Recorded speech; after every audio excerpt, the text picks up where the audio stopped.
Welcome to the To Love, Honor, and Vacuum podcast. I'm Sheila Wray Gregoire from ToLoveHonorAndVacuum.com, where we like to talk about how to make marriage a passionate adventure and not just a giant to-do list.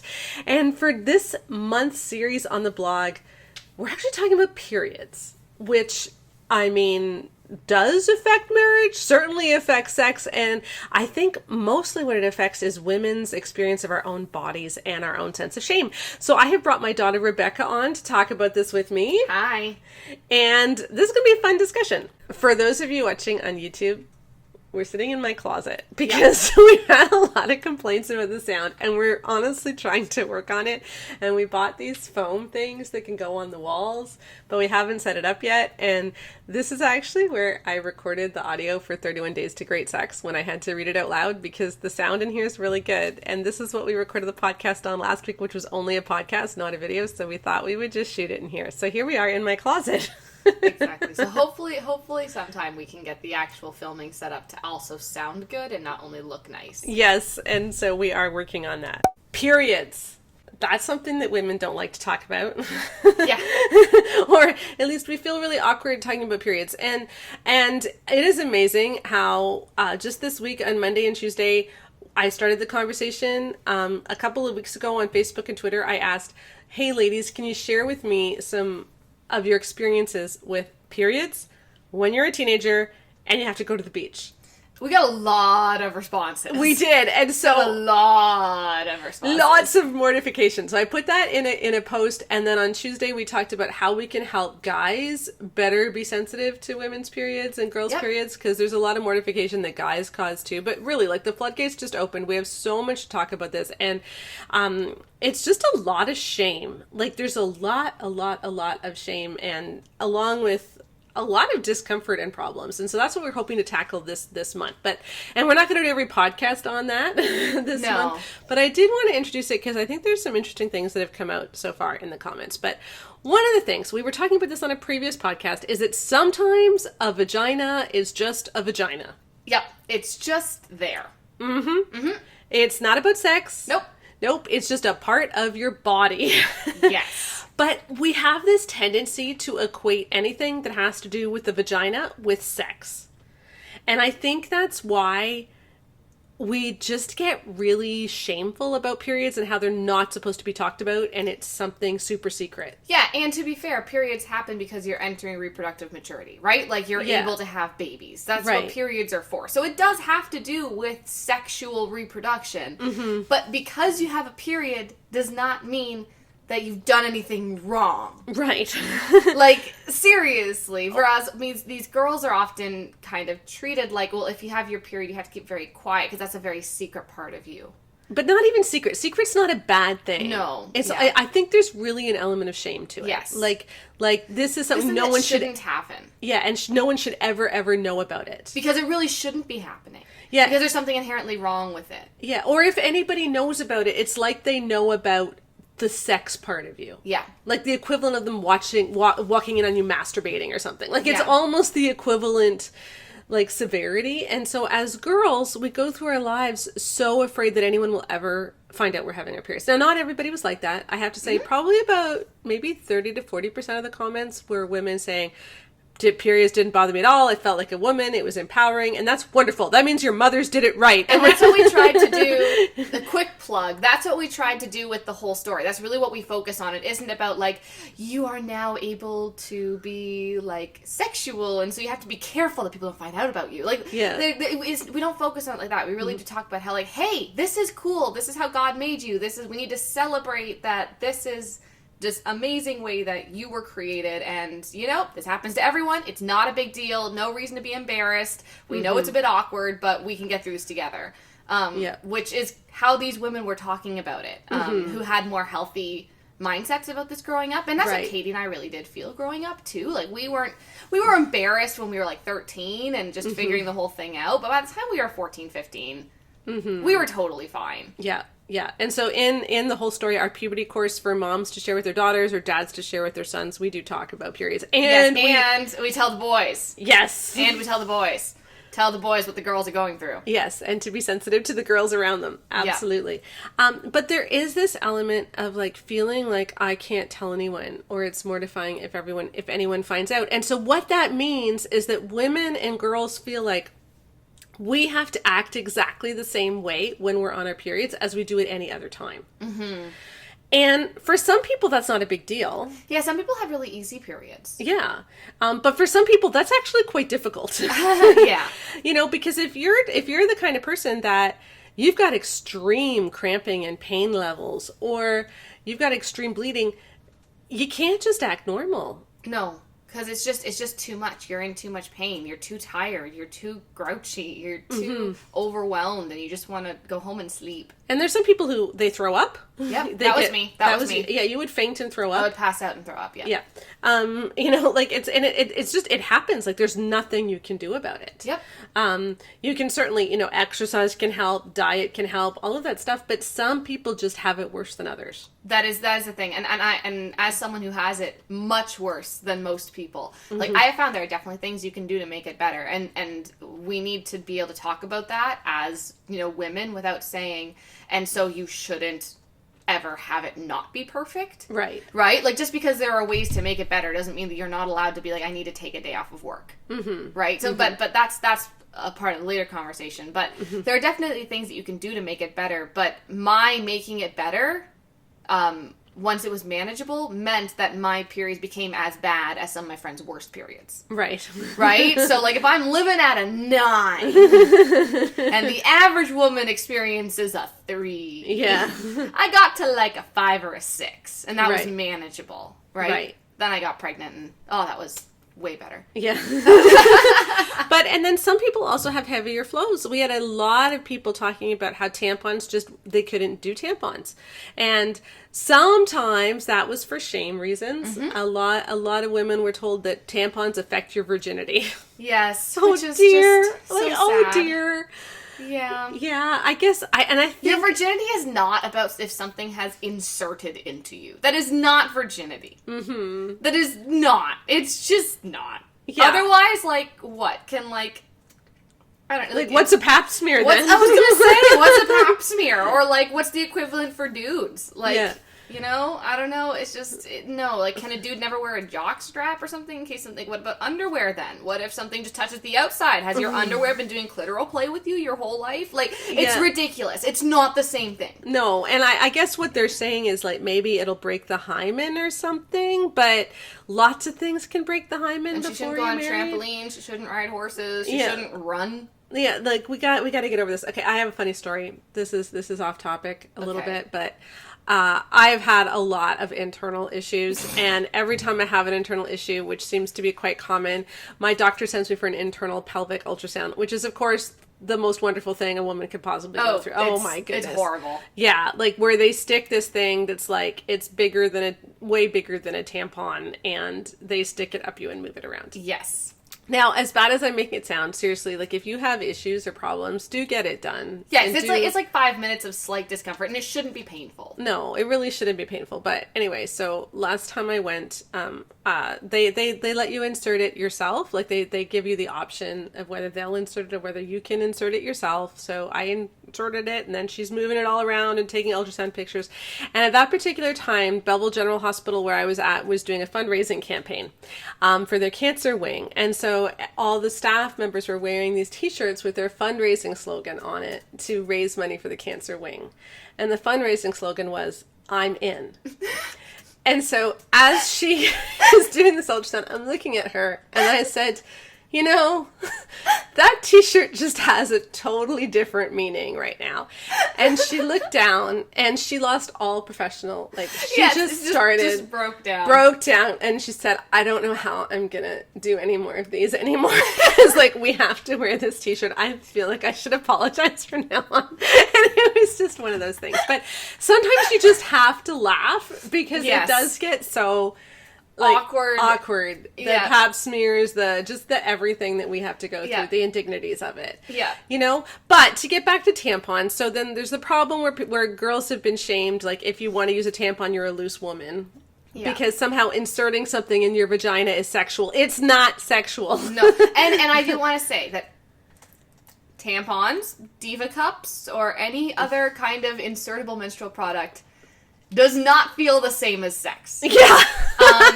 And if sex feels like inserting a tampon, I would address that. Yes. That's not okay. Because No. sex should feel a whole lot better than inserting a tampon. Yes. Yep. Yes, definitely. But then there's some people where you wear a tampon and you still leak. Like, I didn't know. Okay, this is just going to be a podcast that is Of TMI. We should just call it TMI podcast. Yeah. Like, this should just be TMI. But I never knew that people wore only tampons. I never knew that until like about, I don't know, maybe 7-8 years ago. Because I always had a tampon and a super pad, like a super tampon and a super pad from the time I was a young teen, because I just leaked so badly. And so I needed the backup. And if I was just in a pad, it would just be really, really bad. And a lot of women are like that, but some women aren't. Yeah.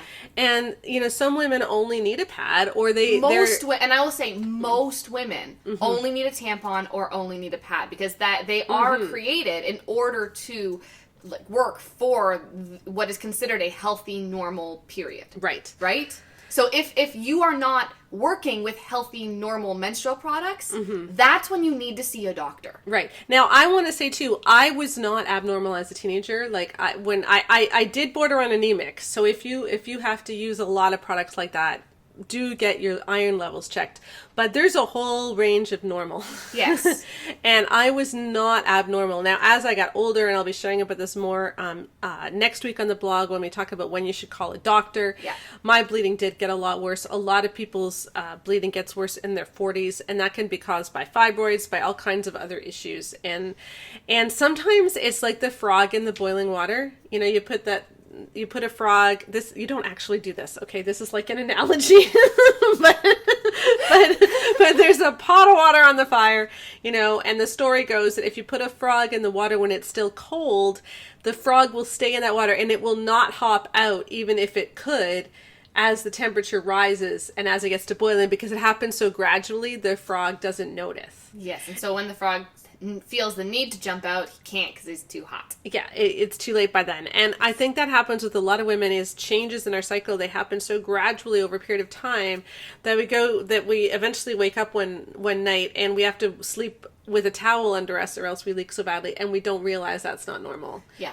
And that's what happened to me. I was in my mid-40s, and I was talking to another friend who was also similar age, and I was talking about how awful this is, how as you get into your mid-40s, you start bleeding more, and joking about having to use a towel. And she's like, you know, that's not normal, right, Sheila? And this friend happened to be a family doctor. Yes. So that was very... When the family doctor friend says this isn't normal, yeah, that's a good cue. So thank you, Bonnie. Yeah.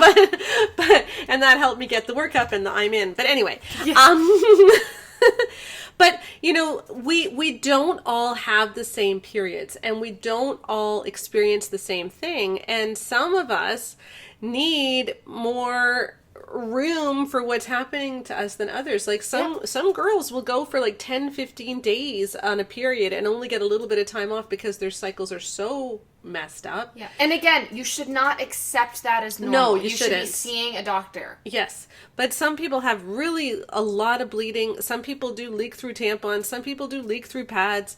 Some people find it difficult to insert a tampon. And if that's you, and please see a pelvic floor physiotherapist. Yeah, like if it's not just that you're queasy, but if it's actually Pain. You're too tight and it hurts even to do a narrow tampon, then it is probably a good idea to talk to a doctor, pelvic floor physiotherapist. Not about even that. just to prevent pain during sex, but even just to prevent incontinence issues as you get older, and like hip displacement issues. Like it's actually it affects a lot of stuff. So if you cannot, in general, this whole month is going to be, if something is happening to you that means that what is available for normal menstrual cycles doesn't work. Yeah. Assume that there's something going on. Yeah.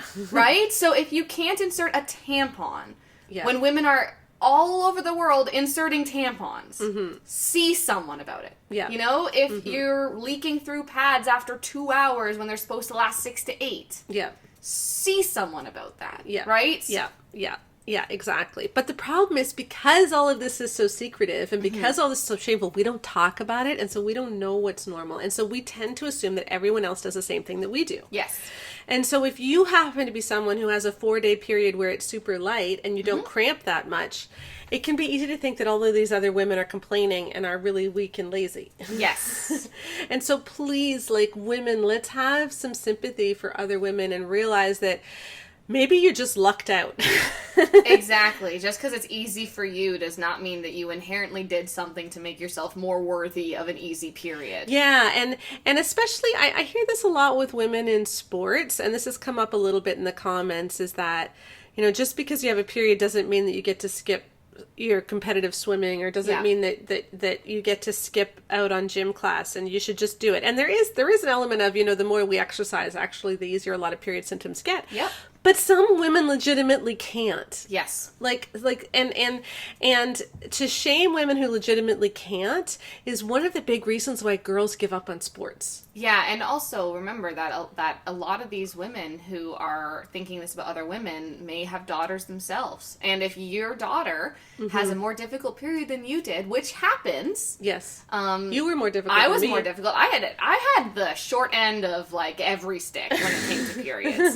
Seriously. No, but if you are telling your daughter, buck it up, stop being such a wimp, and your daughter is going through something 10 times worse than you've ever gone through, but you just don't know. Like, what kind of damage is that doing to her? Yeah.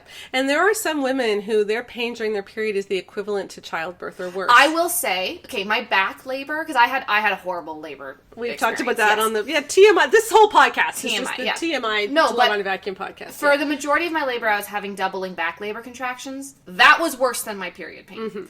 The normal parts of labor were not as bad. Yeah, and a number of people have said that. And the reason why they aren't as bad is you get a break. So it's like having a contraction for 4 days straight. Yeah. When my periods are at my worst, it was honestly like having a contraction for 4 days straight. I couldn't sleep. The only thing I could do was like sit in a hot bathtub. Yeah. Just praying that it would go away. Right. And during labor, you have it for a minute and a half, and then you have 3 minutes where nothing happens. Yeah. Like, that's so much better.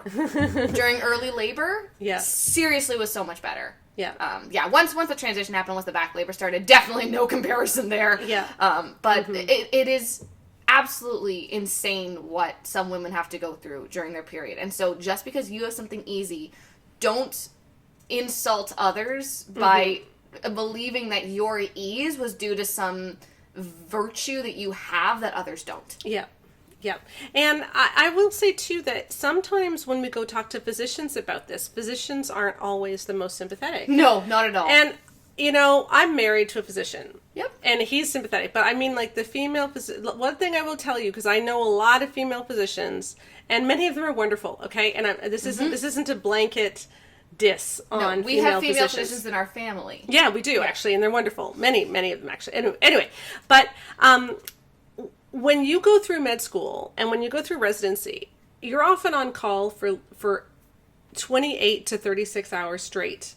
When my husband was in school, even 48 hours straight sometimes, where you're expected to be up all night. And many women have babies in med school and residency, and they work up until the birth. Yeah. And so they're doing this 36-hour call at 9 months pregnant. And they just force themselves through. They push themselves through, probably at an unhealthy level. And there's a lot of debate in the literature about some of this and how inherently unfair this is to women. But if you're the female physician that pushed herself through despite all of these physical things, it can be a little more difficult to have sympathy for other women. Yeah. And that is a problem. Now, not all female physicians are like that whatsoever. No. not at all. But there has been, I've read some medical journal articles that say that if you're experiencing a lot of pain, it sometimes is better to see a male gynecologist than a female one. So if you're seeing a female one who isn't taking you seriously, Yeah, and I will say, I had that experience myself. When I was in university, I went to see my family physician who was an elderly man, just about to retire, and he was listening to me. He's like, that doesn't sound normal. Like, normally I would just prescribe you some birth control or something to see if we can get your hormones, but that doesn't sound okay. So I'm going to send you to a gynecologist and see. And so I go to see the gynecologist, who is a woman, and she says, oh, well, that's just hard. Yeah, a lot of people just have a lot of pain. And then she just told me that really the only thing I could do is get an IUD, which I wasn't comfortable doing because I didn't know when Connor and me wanted to have kids. Right. Now, fast forward, and I really pushed, and I had multiple appointments, and the only thing ever offered to me was birth control or an IUD. Fast forward 3 years later, and I'm pregnant, and I get an ultrasound, and what do you know? I've got a cyst the size of a golf ball and a half on my right ovary. Right. Right? So, and that was likely what was causing a lot of my pain. But in seeing this gynecologist multiple times, and talking to other, and I talked to multiple others in the healthcare profession as well, the only person who ever showed me any sympathy was this, 67-year-old... male family doctor who was just like, oh, that doesn't sound great. Why don't we send people? And then all the other people in this women's health area where I was talking to just all said, no, just get an IUD or just go on birth control. I'm like, I don't want to do that because birth control makes me suicidal and an IUD might make it harder for me to have kids immediately. Yeah. Right? And literally I just needed a 5-minute ultrasound. They would have found it. It was the first thing that showed up on the ultrasound. It was like, blam, right there. Yeah, they're looking for the baby, and it's like, oh, look, there's exactly. Yeah.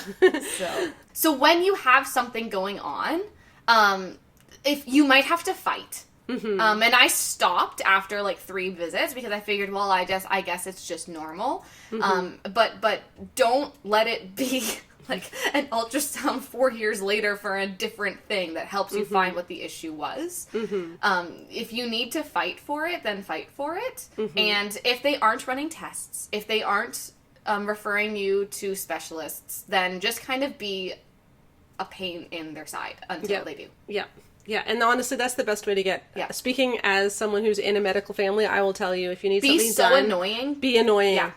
I am, if one of my friends is in the hospital, I go in there and I am so annoying.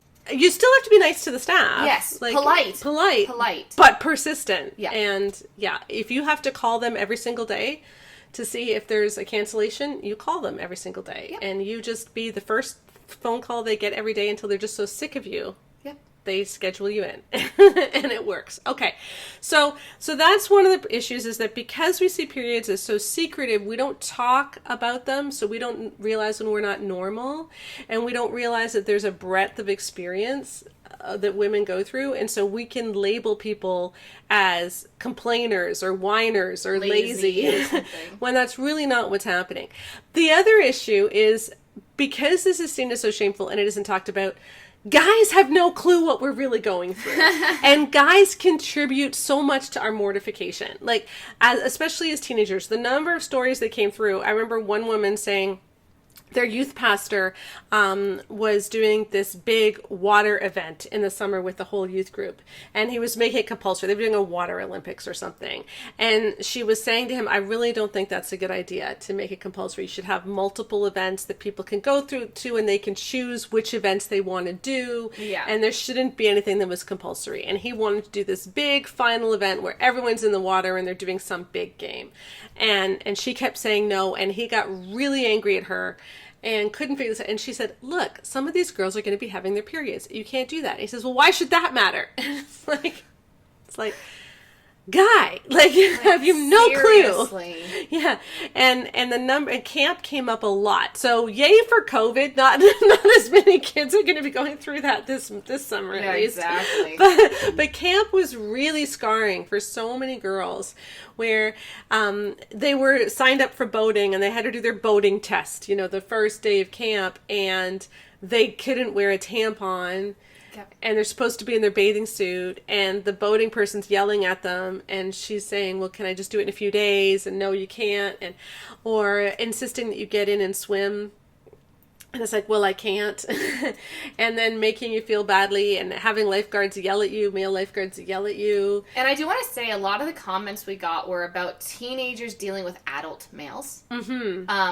And I know for myself personally, okay, growing up, and I do wonder if this is a generational thing that's changing, because I know that for myself growing up, obviously there were guys in my youth who had no clue what was going on. Obviously there were guys where it was like, why can't you go in the pool? Why are you sitting up there with shorts on? Take your shorts off, get in the pool. And I'm like, obviously I'm not going to. Like, Yeah. like everyone else is getting this. All of your guy friends are being like, cut it out. No. It's just you who doesn't get this, buddy. But most of the stories we're getting is about adult men not understanding what teenagers are going through. And I really do think that there's a bit of a cultural change happening where guys are actually learning about this more. I think, honestly, mainly because a lot of people are dealing with, like, influencers online, and a lot of female influencers are quite vocal about this. Yeah.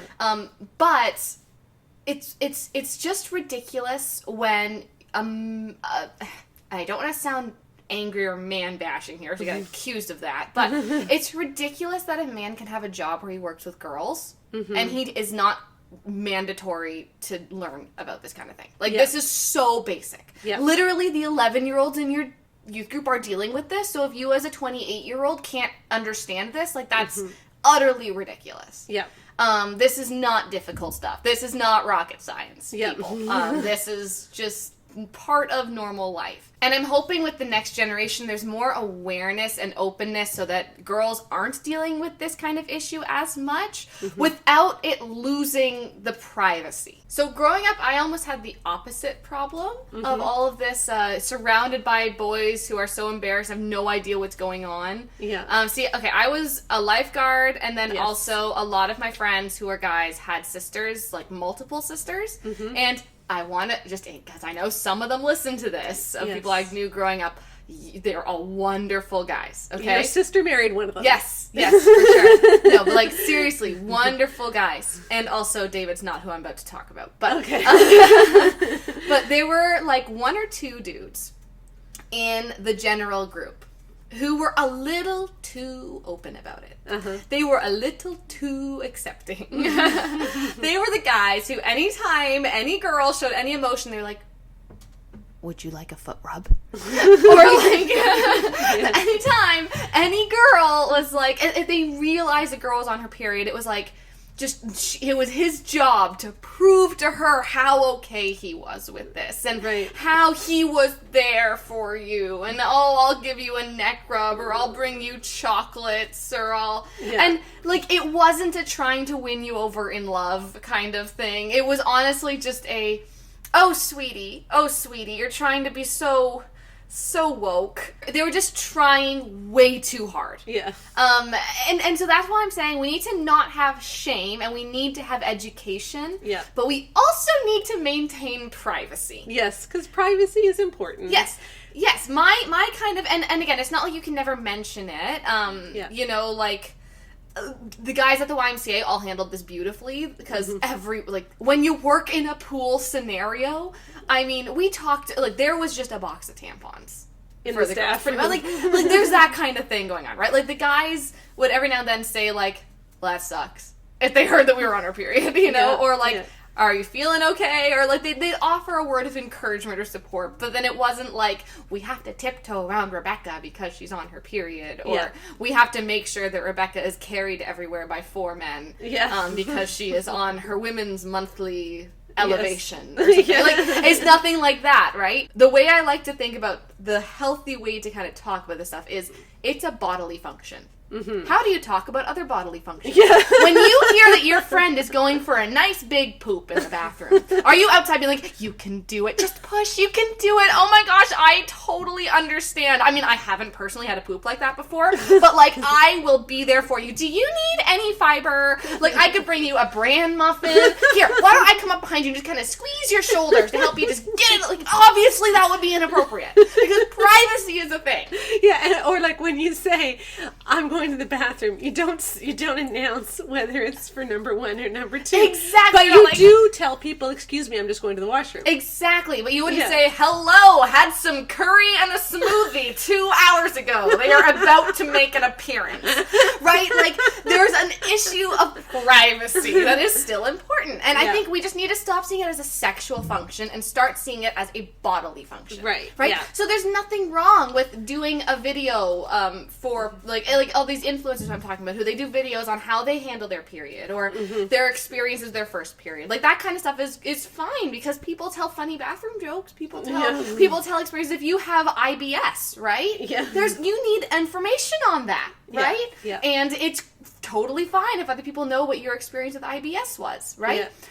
But if there is a acquaintance near you who is in the bathroom, we don't cheer them on. Right? So that's just all I'm saying. Is like, as parents, and as a parent of a little boy, right? As a mom of a little boy, my job in my mind is to teach my little boy that this is just a bodily function like others. Yeah. Right? And so you need to have, but it's a more difficult one. So you need to have sympathy and, you know, but he doesn't need to offer shoulder rubs to every girl getting her period. Right. Because I don't want him to be creepy. Yeah, yeah. There's the creepy factor, creepy line you don't want to cross. Yeah. You know, it's interesting. On Facebook, one of the places I shared this post, a guy popped up and said, and I think he's in his 40s, so this would have been when he was a young teen. He had cousins and sisters, and at one point somebody was on their period, said something, and he asked, "Oh, what are you talking about? What do you mean?" And he was told, "That's none of your business." Yeah. And so he honestly didn't know. And that's the thing. I think a lot of guys honestly don't know. One of the funniest things that has come out again and again in the comments in the last few days on the blog is women saying that guys assumed that we could hold it. Yeah, exactly. They can turn it off. Like we could turn it off in the same way that, you know, with other things that you expel from your body, you tend to do it by choice. Yes, it's like, I think they just think that it's your period means you need to go to the bathroom more often to kind of unload. Right. Right? It's like, and it's like, no, sweetie, no. And I think there's also a thought that it's like an IV drip where it comes like at a, or people think it's like at a consistent drip amount constantly, and they don't realize sometimes there can be nothing, and then there'll be a big gush. Yeah. And then you just freak out when you get the big gush, because we feel the big gush. Yeah. And you're worried, oh no. You know? And so there's just that misunderstanding too. But yeah, like there were a lot of stories of guys just really not understanding. And so anything that we can do to help our boys see this in a healthy way, understand that this is just a part of her life, but not be super creepy. Exactly, because it really is just, men need to understand so that they can, in essence, it's the same thing as if someone was planning a youth trip and didn't think about the fact that people had to use the washroom. Mm-hmm. Right? That is, in my mind, is the equivalent, right? So women simply have it takes more responsibility to make sure that girls are accounted for. Yeah, like, and to make it accessible for women. One of the big things, like, for instance, bus trips is a huge thing in a youth group. You know, you have that one washroom which often doesn't work. Yep. And, you know, girls are afraid to use it, and then the youth group says, we are not stopping for bathroom breaks more than once every 3 hours. And, you know, that can be really mortifying. Yep, it can be really difficult. So we just need to show a little bit more support there. And I think women, we need to be more supportive of each other. Yep, and women also need to step up and make sure that you are the ones who are dealing with this, not your teenage daughters. Mm-hmm. Like, if your teenage daughters are going on an away trip with the church or with the camp or with school or anything, like, you as the parents need to be the ones to say, okay, what's going to happen if my girl gets her period? Like, is she going to have to change her tampon on a tiny little bus while her friends are knocking on the door? Brittany! Why are you taking so long, Brittany? Right? Like, you have to ask for them, because too many of the comments had these little girls saying, I was only 12 years old, and I had to talk to my 57-year-old camp, like, leader of the group because I wasn't able to do my swim test, and they were all yelling at me, and I was sent to, you know, their office. And it's like, she was 12. Yeah, she should not have had that on her. No, and the parents should have spoken up ahead of time. Yeah.